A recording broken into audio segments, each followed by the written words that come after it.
Біз Гюремеден шығып, Каппадокияның тағы бір кішкентай қалашығына келдік. Учкисар деп аталады. Небәрі 6 лираға бұл екі аралықта автобус жүреді екен.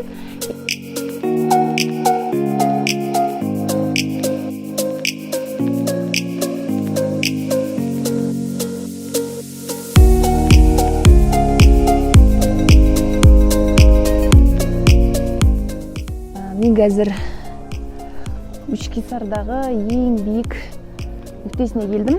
Туристердің көбісі осы жерге келіп, оның басына шығады көбінесе. Қазір мен сіздерге толық көрсетемін.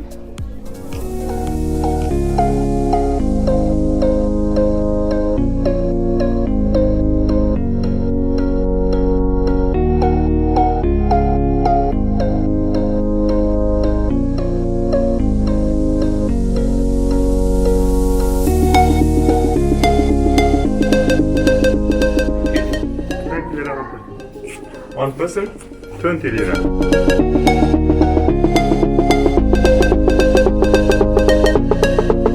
Қазір мен Учкисардағы үш бекіністің ең биігіне шықтым.